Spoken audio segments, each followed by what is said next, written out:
মনে হয় একটা দেহ, একটা বডি চোরাবালিতে ঢুকে গেছে। চোরাবালি বোঝেন? একটা বডি চোরাবালিতে ঢুকে গেছে।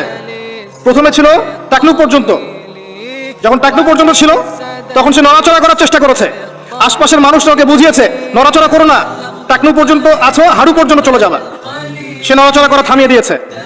নড়াচড়া না করা সত্ত্বেও একদিন তার হাঁটু ডুবে গেছে।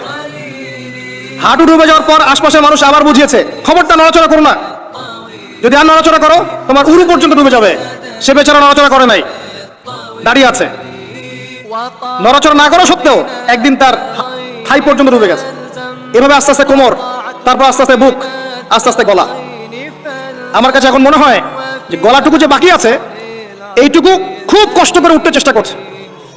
কিছু মানুষ এই গলা সহ বডিটাকে বের করার চেষ্টা করছে, আর আশপাশের ওই মানুষগুলো এখনো বলে যাচ্ছে নড়াচড়া করো না, নড়াচড়া করো না, নড়াচড়া করলে তোমার এই গলাটুকু ডুবে যাবে। এই গলাটুকু একদিন ডুবে যাবে, এমনিতেই ডুবে যাবে। যদি সে প্রথম অবস্থায় নড়াচড়া করতো আর আশপাশের মানুষগুলো সবাই মিলে তাকে হেল্প করতো, আজকে এই বডিটা স্বাধীনভাবে ঘুরতে পারতো ইনশাআল্লাহ। আর এই বডিটা হচ্ছে সারা বিশ্বে মুসলিম উম্মাহ। এই বডিটা হচ্ছে সারা বিশ্বে মুসলিম উম্মাহ। জানি না আমার কথা আপনি বুঝতে পারলেন কিনা। বাস্তবতা এমনই, বাস্তবতা এমনই। এখন আপনি চেষ্টা করছেন বের করা নিজেকে, আবারও পুরো দেহটাকে বের করব, পুরো দেহটা আবার স্বাধীনভাবে হাঁটবে ইনশাআল্লাহ।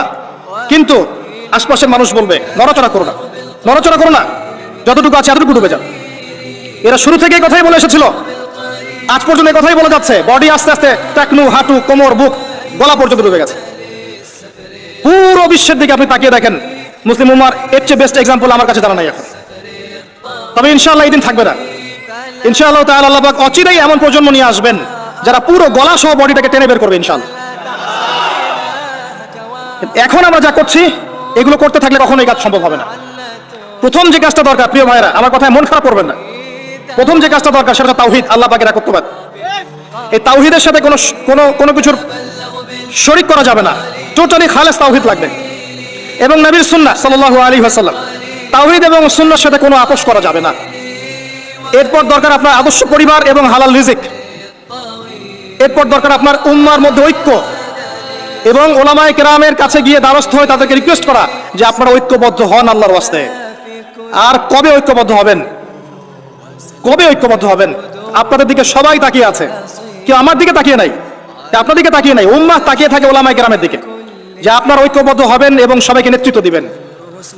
জনগণ, আমাদের মতো আম জনগণ কখনো নেতৃত্ব দেওয়ার যোগ্যতা অর্জন করতে পারে না। যাদের যোগ্যতা আছে তাদেরকেই ঐক্যবদ্ধ হতে হয় এবং এগিয়ে নিতে হয় উম্মাহকে।